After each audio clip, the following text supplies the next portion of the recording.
सिद्धि से तू पहले इसको बोल। ओम अरहम ओम अरहम ओम अरहम बोल।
जोरदार तालियों के साथ। ओम नमः सिद्धेभ्यः।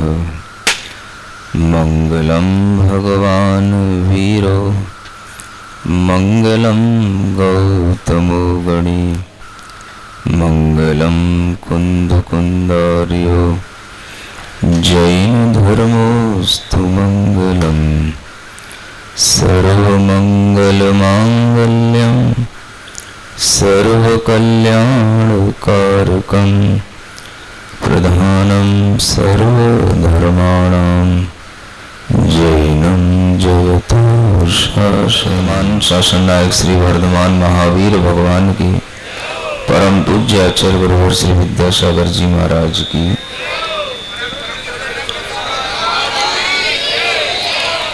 धर्म प्रेमी भव्यात्माओं, आप सभी भव्य आत्माएं हैं। आत्माएं सभी होती हैं, किंतु हर आत्मा को ये पता नहीं होता कि मैं आत्मा हूं। आत्मा के अंदर जब इस तरह का कोई भाव आने लग जाता है कि मैं आत्मा हूं और मेरा शरीर एक पर्याय है, एक परिणति है, तो वही उस आत्मा की भव्यता कहलाती है, जिसके माध्यम से वह अपने आप से अपने को पहचानने लग जाता है।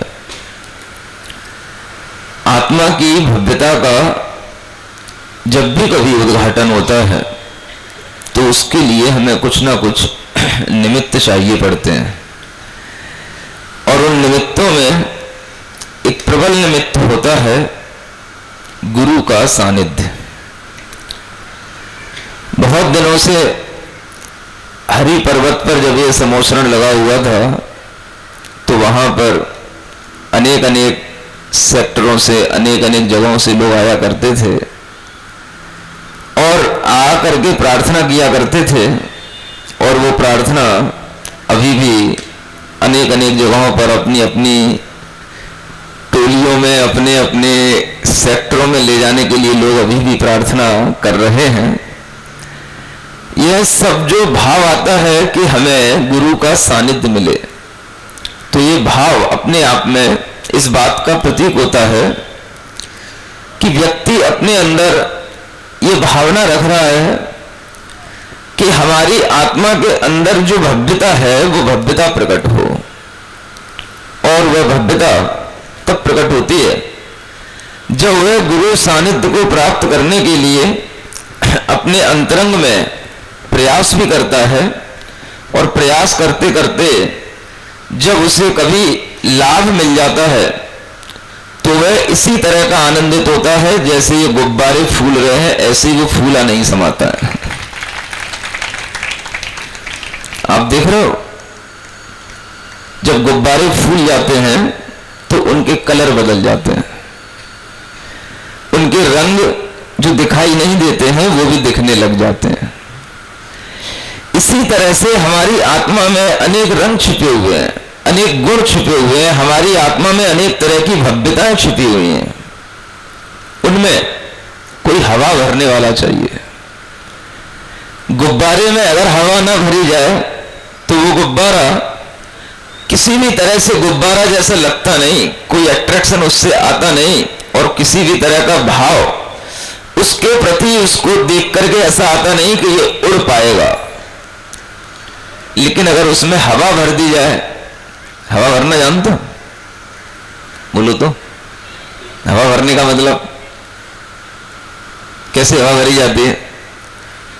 जैसे हरि पर्वत पर बैठ करके पार्श्वनाथ भगवान के समोसरण में आप लोगों में हवा भरी गई, उस हवा का परिणाम है कि आज आप सब लोग चाह रहे हैं कि महाराज हमारी कॉलोनी में आए, हमारी कॉलोनी में आए, लेकिन सबसे पहले अगर पदार्पण हुआ तो सेक्टर 7 में हुआ।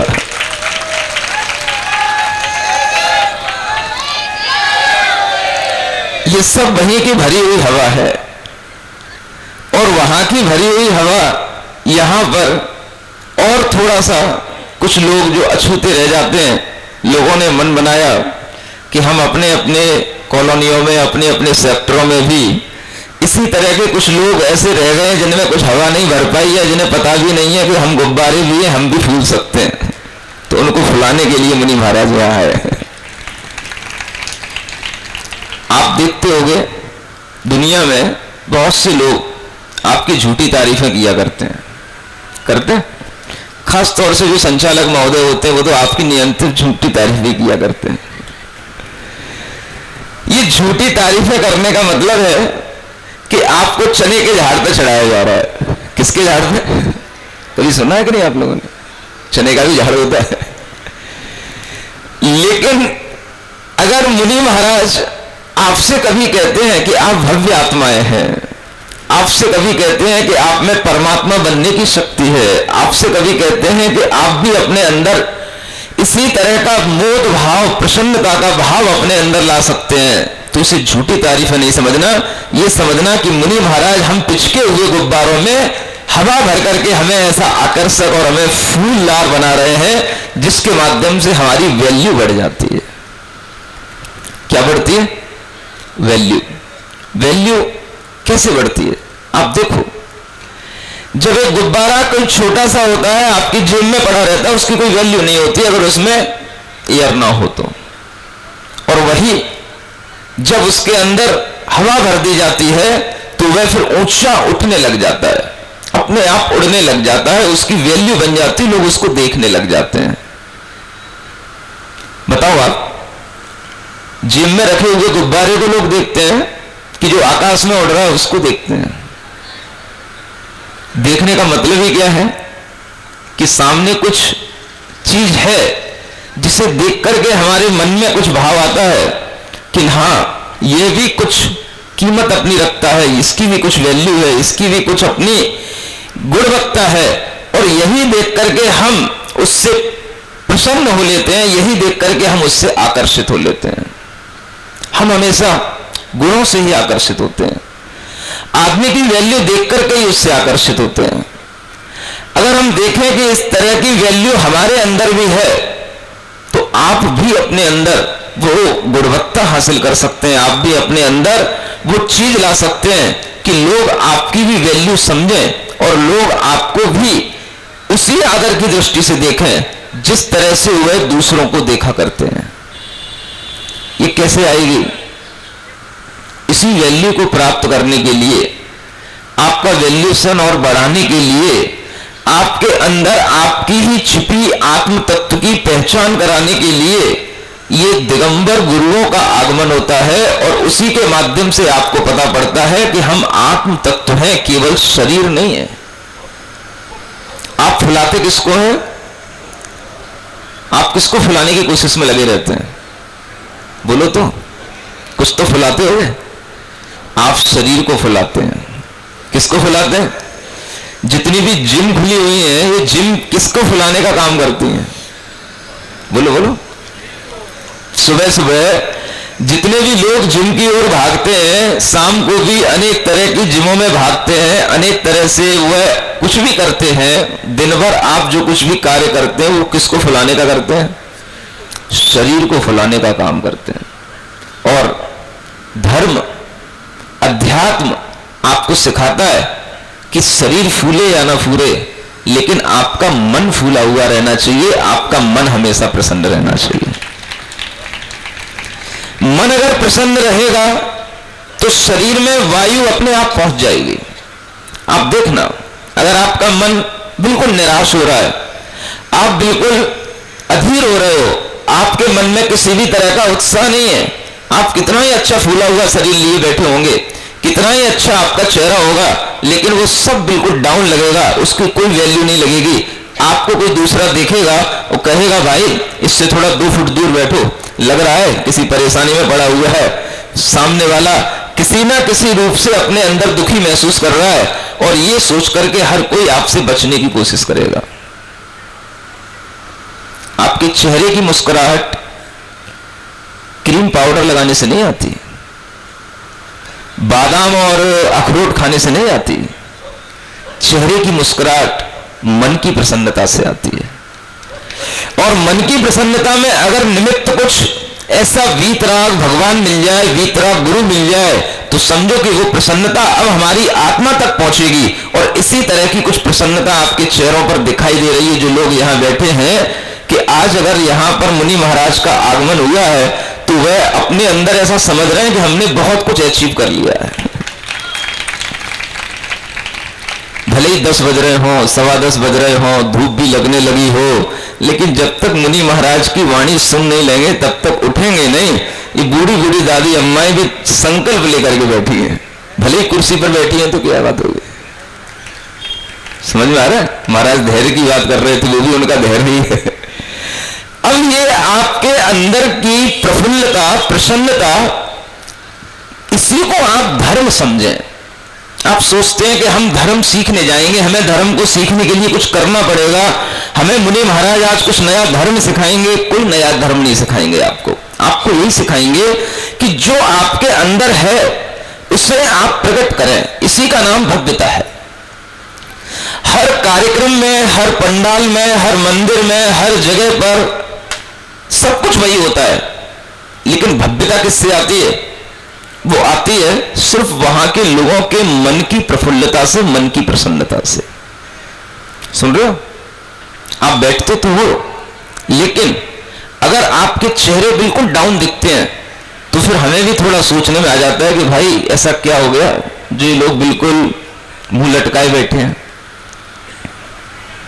अगर चेहरे प्रसन्न होते हैं तो मुझे लगता है कि हाँ, सब बिल्कुल प्रसन्नता के साथ इसलिए बैठे हैं क्योंकि इनके अंदर पहले से ही धर्म बैठा हुआ है। और जो व्यक्ति धार्मिक होगा वो आप नियम से मान के चलो, वो हर हाल में प्रसन्न रहेगा। यही तो पहचान है धर्म की। आखिर धर्म के माध्यम से हम और क्या सीखते हैं? अगर हमारे मन के अंदर एक भावना बनी रहे, गुड़ी जनों को देख हृदय में मेरे प्रेम उमड़ आवे। कौन सी भावना? मेरी भावना। मेरी भावना माने किताब की भावना। मेरी भावना जो जनवाणी में लिखी उस भावना। किसकी भावना? कभी महसूस होता है मेरी भावना है? मेरी भावना माने हम शायद उन विद्वान की भावना समझ लेते हैं, उनकी अपनी भावना रही होगी, वही मेरी भावना हम पढ़ रहे हैं, लेकिन मेरी कहते हुए भी हम उससे कभी मेरी महसूस करते हैं? मेरी भावना क्या होनी चाहिए? गुड़ी जनों को देख हृदय में मेरे क्या उमड़ आवे? द्वेष प्रेम उमड़ आवे। उमड़ आवे, उमड़ने का मतलब जो जहां होता है बस उसी में उसको घूमना होता है, और वहीं पर जब वो उद्वेलित हो जाता है तो उमड़ आता है। पानी अगर समुद्र में है और उस पानी में अगर उमड़ आना हो जाता है तो उसी पानी को हम देखने के लिए दूर दूर तक पहुंच जाते हैं। एक पानी केवल सामान्य से बह रहा है और एक पानी में एक बहाव है, उफान है, एक ज्वार है। उसकी उमड़ घुमड़ता को देखने के लिए दूर दूर तक लोग पहुंचते हैं। आप कभी जबलपुर के पास एक भेड़ा घाट है, कभी गए? देखा है आपने? धुआंधार, समझ में आ रहा है? वहां पानी इतनी जोर से गिरता है कि धुआं निकलता है। पानी का इतना प्रेशर होता है, इतनी ऊंचाई से गिरता है कि चारों ओर फुव्वारे अपने आप, चारों ओर अपने आप धुआं पानी का अपने आप सिंचन होता रहता है। और उसको देखने के लिए लोग दूर दूर से पहुंचते हैं। भाई क्या देखने पहुंचे? पानी तो दुनिया में बेटा,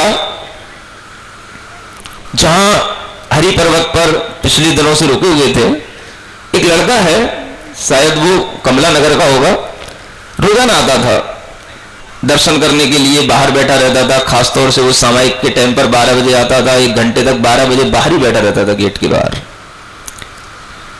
जब 1 बजे सब कभी सामायिक पूरी हो जाती थी, मैं बाहर निकलता था, तब भीतर आता। एक दिन मैंने उससे पूछ लिया, भाई क्या करते हो, क्या बात है?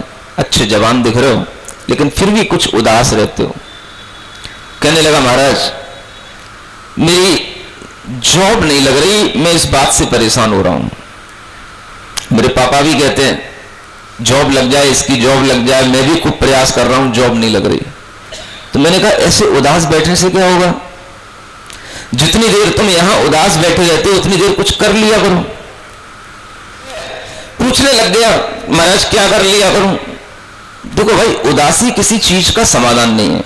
आप अगर दुखी हो, किसी भी बात को लेकर के परेशान हो, आपको कुछ चाहिए, तो सबसे अच्छी चीज है कि आप कुछ अपने मन के अंदर कुछ ऐसा भगवान के प्रति अच्छा भाव लाएं, भगवान की भक्ति का भाव लाएं, तो बहुत कुछ अच्छा हो जाएगा।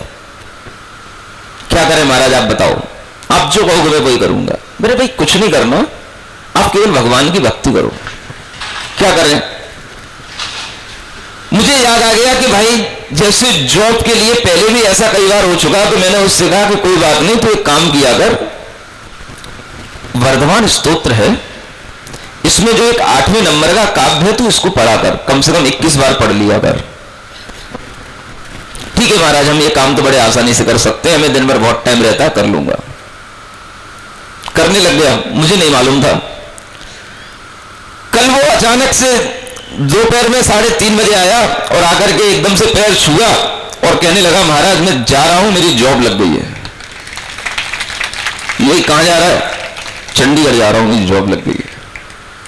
नहीं, इतनी जल्दी जॉब लग गई तेरी? 3 दिन पहले तो तू कही रहा था मेरी जॉब नहीं लग रही। कि महाराज आपने जो कहा था बस मैंने वो किया और मेरी जॉब लग गई। अब जॉब तो लग गई, लेकिन वो खुश है कि नहीं? समझ में आ रहा है? ये बात अब आगे की है, लेकिन उसकी खुशी का अगर कोई एक कारण है तो उसको एक कारण तो मिल गया। और वो कारण मिला तो किससे मिला? कहीं ना कहीं भगवान की भक्ति करने से हमें ऐसी चीजें मिला करती हैं। अगर हम इस तरीके का विश्वास रखेंगे तो हम अपने जीवन में भक्ति का गुण भी प्राप्त कर लेंगे, अपने मन को खुश भी रख लेंगे और हम धर्म भी कर लेंगे। आपने धर्म को इतना रूखा सूखा सा बना रखा है कि मुझे लगता है कि धर्म करने वाले लोगों को देख करके ही दूसरे लोग अब आजकल बिचकने लगे। अगर धार्मिक व्यक्ति प्रसन्न नहीं होगा, धार्मिक व्यक्ति अपनी भावनाओं को भक्ति के माध्यम से प्रेषित नहीं करेगा, तो उसके लिए कभी भी भीतर से हर्ष उत्पन्न नहीं होगा। और इसलिए आपको हमेशा भक्ति के भाव में अपने मन को लगाए रखना है, अपने मन के अंदर हमेशा प्रसन्नता बनाए रखना है। अब आपके लिए पहली तो प्रसन्नता प्रभु के दर्शन से होनी चाहिए थी, प्रभु की भक्ति से होनी चाहिए थी। वो आप करते ही होंगे, कर ही रहे होंगे, लेकिन अब आपकी प्रसन्नता का एक दूसरा कारण मिल गया, गुरु समागम। प्रभु दर्शन और गुरु भजन, तुलसी दुर्लभ दोए। ये दो चीजें जगत में दुर्लभ हैं। भगवान का दर्शन मिलना और गुरु का भजन कर पाना, गुरु का समागम मिलना, और ये दोनों चीजें दुर्लभताएं आपको मिली हैं, तो इन दुर्लभताओं का अब आपको लाभ लेना है। और इसीलिए आपने पहले से ही अपना मन बना करके रखा है कि अगर महाराज सेक्टर 7 में आएंगे तो हम एक भक्तिमय वातावरण में अपने आप को बना करके रखेंगे। और वह वातावरण अब कल को बनने वाला था, लेकिन वो कल से न बन करके परसों से बनेगा, कोई बात नहीं, लेकिन आप अपना मानस बना करके रखें। अगर आप भगवान की भक्ति करेंगे तो आपके लिए हमेशा प्रसन्नता रहेगी, हमेशा आपके चेहरे पर खुशी रहेगी। और मैं यही चाहता हूं कि संसार का हर प्राणी खुश रहे, सुखी रहे, अपने अंदर की आत्मा को पहचाने और ये महसूस करे कि केवल शरीर के सुख से सुख नहीं होता है, सुख होता है अपनी आत्मा को समझने से कि मैं भी आत्मा हूं और मैं ऐसा वैसा आत्मा नहीं हूं। जैसे पारसनाथ भगवान का मोक्ष हो गया, पारसनाथ भगवान अनंत सुख में समा गए, ऐसे मेरी आत्मा में भी अनंत सुख है, अनंत ज्ञान है। इस तरह की शक्ति का अगर उद्घाटन होने का भाव अपने अंदर आने लगता है तो इसी को हम कहते हैं भव्य आत्मा। क्या बोलते हैं? आपको कैसी आत्मा बनना है? 2 तरह की आत्माएं होती है, एक भव्य और एक अभव्य। बताओ कैसा बनना है? अभव्य में तो कुछ होगा नहीं, कितना ही उसको हम प्रवचन सुनाएं, कितना ही उसको हिलाएं, कितना ही उसको हम समझाएं, वो वैसा का वैसा ही रहेगा। वो कहेगा नहीं, आत्मा हमें दिखती नहीं तो हम आत्मा को माने कैसे? ये कौन बोलेगा? और भव्य क्या कहेगा? नहीं, अगर भगवान होते हैं, गुरु महाराज हमें समझा रहे हैं, हम भी अपने भीतर महसूस कर रहे हैं, तो हमें भी ये स्वीकार करना ही पड़ेगा कि आत्मा है। उसी आत्मा की प्रसन्नता से ही तो एकदम से हमारे मन में दुख आ रहा होता है और एकदम हमें कोई अच्छी बात कह देता है तो एकदम से हमारा मन प्रसन्न हो जाता है। कहां से आ गई प्रसन्नता? वो प्रसन्नता आत्मा की चीज है, मन में बाद में आती है, इसलिए वह सुख हमारी आत्मा में रहता है। हम अनंत सुख के पिंड हैं, ऐसा अगर हम अपने मन में बार बार विचार करेंगे तो आपके अंदर का सुख उद्घाटित होगा। इसी को कहते हैं अपनी आत्मा की भव्यता को प्रकट करना। सुन रहे हो कि नहीं? बोलो तो, सो तो नहीं है? यहां इतने विद्वान लोग बैठे हैं, देख रहे हो ना, पंडित सुरेंद्र भारती बैठे हैं और भी अशोक जी बैठे हैं और भी लोग आए हैं। ये सब लोग अपने जीवन में तरह तरह के अपने, कोई टीचिंग का काम कर रहा है, कोई कुछ काम कर रहा है, और उसके साथ साथ अपने जीवन में धर्म की वृद्धि के लिए, धर्म की प्रभावना के लिए भी अपने आप को लगाए रखते हैं। दिशा निर्देश देने का काम विद्वानों के द्वारा शास्त्रों के अध्ययन अध्यापन का काम किया जाता है, तो समाज में एक नई जागृति आती है और समाज के लोगों को लिए भी एक ज्ञान देने के लिए एक ऐसी कुछ पर्सनैलिटी तैयार हो जाती है जिसके माध्यम से बहुत से लोगों को लाभ मिलता है। एक पढ़ा लिखा वर्ग केवल पढ़े लिखे वर्ग से ही अपना संबंध रखता है, आपसे संबंध नहीं रख पाता। एक व्यापारी जिस तरह से व्यापारी से अपना संबंध रखता है, ऐसे विद्वत जगत के लोग विद्वानों से अपना संबंध रखते हैं और विद्वानों को ही पता होता है कि कौन क्या है, कौन किस तरह की विद्वत्ता रखता है। इस बात की जानकारी किसको होगी? आप लोगों को नहीं होगी। जब तक आपका लेवल वो नहीं होगा, जब तक आपका स्वाध्याय नहीं होगा, जब तक आपका किसी भी तरीके से श्रुत ज्ञान में वृद्धि नहीं होगी, तब तक आपको कुछ पता नहीं होगा कि इस जगत में कौन क्या कर रहा है। और ये सब जानकारी रखने का काम करते हैं तो इस तरह के विद्वान लोग करते हैं जो यहां आपके लिए बिना बुलाए आज यहां उपस्थित हो गए हैं। आपने बुलाया था, बुलाओगे तो भी नहीं आएंगे, इतने बिजी रहते हैं, समझ आ रहा है। लेकिन ये सब आप लोगों के लिए पुण्य है कि आपको सब कुछ सहजता में मिल रहा है। मुनि महाराज भी सहजता में मिले, पारस कथा भी सहजता में मिली, सब कुछ आपको आनंद सहजता में आया, विद्वानों का समागम भी आपको सहजता में मिल रहा है। और देखो आचार्य महाराज के संग के ब्रह्मचारी लोग कहीं नहीं जाते और आगरा में वो कितनी बार आ चुके हैं और कह रहे हैं कि हमने पहले कभी भी जितनी जल्दी मुनि महाराज के दर्शन नहीं किए जितनी बार इस बार आगरा में करने को मिला। समझ आ रहा है?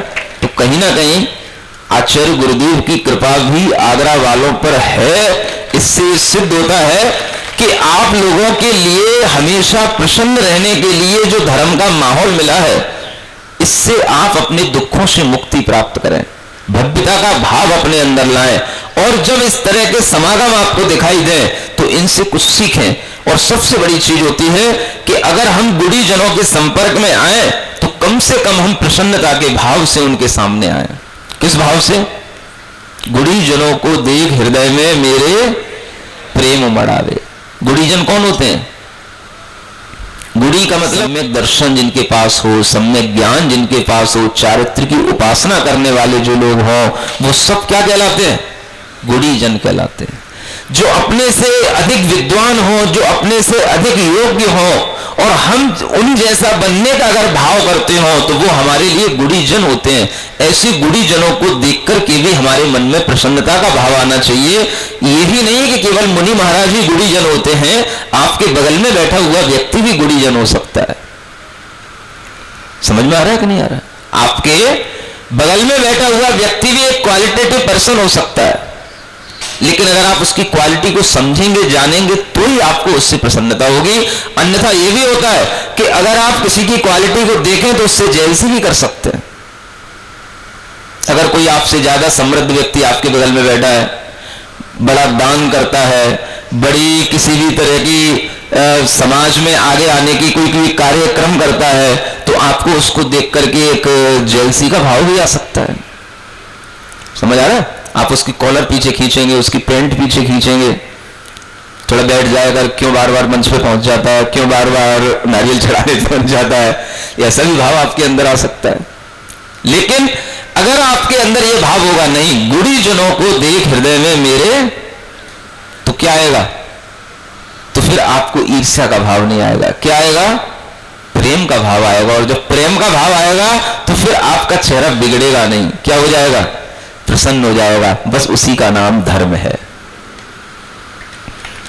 अपने बगल में बैठे हुए व्यक्ति को उठता हुआ देख करके, उसकी प्रसन्नता देख करके आपके मन में आए कि नहीं, इसमें योग्यता है, इसलिए ये आगे बढ़ रहा है, इसको बढ़ने दिया जाए, ऐसा भाव भी अपने मन में आता है, तो ये भी हमारे लिए प्रसन्नता का भाव होता है। और इसी को हमें धर्म समझना चाहिए। धर्म कहीं मंदिरों में बिकता है क्या? कि कहीं स्टॉलों पे बिकता है? कहीं पर बोलो तो, कहां मिलता है धर्म? कहां मिलता है धर्म? ऐसी दुकानों पर मिलता है जैसी दुकान पर आप अभी यहां बैठे हैं। समझ आ रहा है? यही धर्म की दुकान है, जहां कोई प्रोडक्ट नहीं है, जहां कोई चीजें नहीं है, जहां कुछ पता ही नहीं पड़ रहा है कि कौन ले रहा है और कौन दे रहा है, और सब ले रहे हैं और सब प्रसन्न हो रहे हैं, और सबके अंदर वो भाव आ रहा है कि नहीं, हमारे अंदर पहले से बहुत कुछ बदलाव आया है। ये हर व्यक्ति महसूस कर रहा है। बस इसी का नाम मैं समझता हूं धर्म है, और इसी से एक साधु को प्रसन्नता होती है जब व्यक्ति ये कहता है कि नहीं महाराज, पहले से मेरी लाइफ में बहुत चेंज अब हमें दिखाई दे रहे हैं। और इसी तरह की जब बातें हमें सुनने में आती हैं तो हमें लगता है कि हाँ, इसी का नाम है धर्म की प्रभावना। ठीक है ना? तो ऐसी धर्म की प्रभावना आपके इस सेक्टर में भी हो, जैसी हरि पर्वत पर हुई है उसका तो कोई तोड़ नहीं है, लेकिन इस सेक्टर में भी होगी। और इस तरह का मनोभाव आप लोग सब बना करके रखें। अच्छे आयोजन आप लोग जिस तरह से अपनी तैयारी करने के लिए तैयार हुए हैं, वो सब आपके सामने और आगामी समय में आएंगे। कल का कार्यक्रम सबको पता ही है। आचार्य गुरुदेव के माध्यम से जो कुछ भी जन कल्याण की योजनाएं चल रही हैं, जो जन कल्याण के कार्य किए जा रहे हैं, कैदियों के लिए भी, बंदियों के लिए भी इस तरह की मतलब उपकार के कार्य करना, ये एक दिगंबर संत के लिए उनकी अंदर की भरी हुई करुणा का प्रतीक है। इसके अलावा और कोई चीज नहीं है कि जिनके बारे में कोई सोच भी नहीं सकता, जो चार दीवारी के अंदर दबे हुए हैं, उनके बारे में भी एक आचार्य सोचते हैं, दिगंबर संत सोचता है। इस तरह की करुणा के भावों से ही आपके लिए कुछ सीखने का मौका मिलता है, और आप भी इसी तरह की करुणा और दया के भाव से हमेशा अपने मन को प्रसन्न बनाएं। आज का समय अधिक हो रहा है, इसलिए बोलिए महावीर भगवान की जय। ये चार लाइनें इस सभा में आनंद के लिए होनी चाहिए, क्योंकि अगर आप धर्म भावना के साथ उठेंगे तो वो भाव आपके अंदर लंबे समय तक कोई भी ना करे जिसे वो काम करो भाई। बोलो काम करो भाई। सांसों की चाबी से चलता तेरा देह खिलौना, सांसों की चाबी से चलता तेरा देह खिलौना। बच्चों सा यह खेल सदा ही तुझको लगा सलोना, बच्चों सा यह खेल सदा ही तुझे लगा है सलोना। समय मिलाना आत्म ध्यान का, समय मिलाना आत्म ध्यान का, अब मृत्यु आई कोई भी ना करे जिसे वो काम करो भाई। अरिहंतों की प्रतिमाओं का ध्यान धरो भाई, कोई भी ना काम करे वो काम करो भाई। यदि तू चाहे नहीं डूबना, यदि तू चाहे नहीं डूबना इस भव सागर में, इस भव सागर में अरहंतों को नहीं भूलना, घर में बाहर में अरहंतों को नहीं भूलना, घर और बाहर में। इसी नाम की रटना से तू, इसी नाम की रचना से तू प्रीत लगा भाई, कोई भी ना काम करे वो जो काम करो भाई। अरिहंतों की प्रतिमाओं का ध्यान धरो भाई, कोई भी ना करे जिसे वो काम करो भाई। ओम अरहम नमः, ओम अरहम नमः, ओम अरहम नमः, ओम अरहम नमः, ओम अरहम नमः, ओम अरहम नमः, ओम अरहम नमः, ओम अरहम नमः, ओम अरहम नमः। बोले परम पूज्य मुनि श्री परम सागर जी महाराज की, परम पूज्य मुनि श्री चंद्र सागर जी महाराज की।